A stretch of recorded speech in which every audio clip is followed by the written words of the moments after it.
প্ৰেমিকৰ সৈতে ঘৰত সোমাই আছিল বোৱাৰীৰ এই কাণ্ড দেখা পালে শহুৱেকে তাৰ পাছতে প্ৰেমিকে ঘৰৰ পৰা ওলাই দৌৰ মাৰে প্ৰেমিকৰ পাছে পাছে খেদি যায় শহুৱে আব্দুল হুছেইন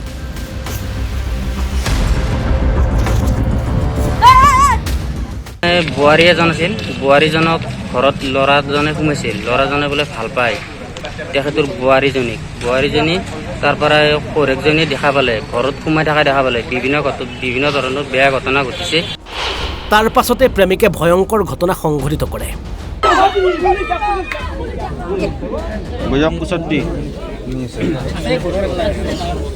এজন মজনুৰ হুছেইন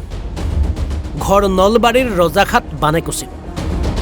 অভিযোগ অনুসৰি ঘৰৰ কাষৰে এগৰাকী বোৱাৰীৰ সৈতে প্ৰেমৰ সম্পৰ্ক আছিল মজনুৰৰ সন্ধিয়া বোৱাৰীগৰাকীৰ ঘৰত সোমাই আছিল প্ৰেমিক এই কাণ্ড দেখা পায় বোৱাৰীগৰাকীৰ শহুৱেকে এজন ৬০ বছৰীয়া শহুৰে আব্দুল হুছেইন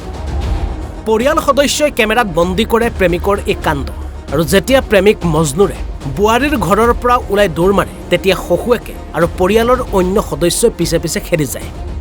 স্থানীয় ৰাইজৰ মতে চিঞৰ বাখৰ শুনি প্ৰেমিক মজনুৰৰ ঘৰৰ মানুহো আহে আৰু তাতেই বোৱাৰীৰ শহুৱেকক বেয়াকৈ প্ৰহাৰ কৰে প্ৰেমিকৰ প্ৰহাৰত গুৰুতৰভাৱে আহত শহুৱেকক চিকিৎসালয়লৈ নিয়া হয় যদিও চিকিৎসকে মৃত ঘোষণা কৰে বোৱাৰীৰ প্ৰেমিকৰ প্ৰহাৰত মৃত্যু শহুৱেক আব্দুল হুছেইনৰ তাৰ পাছতে পৰিয়ালটোত লাগে হাহাকাৰ এই ভয়ংকৰ ঘটনা সংঘটিত হোৱাৰ পাছত মজদুৰে পলায়ন কৰিছিল যদিও আৰক্ষীয়ে আটক কৰিবলৈ সক্ষম হয়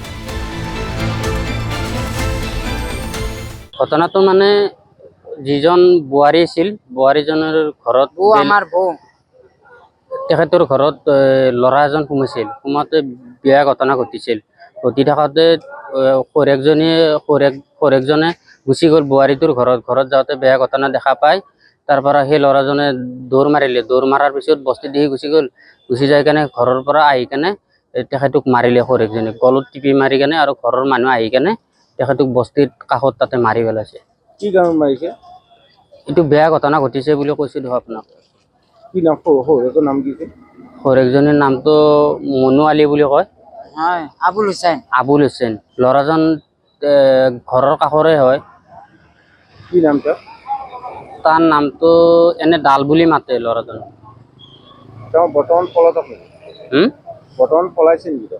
এতিয়া ক'ত আছে নাজানো এইটো পলাইছে বাৰু পলাইছে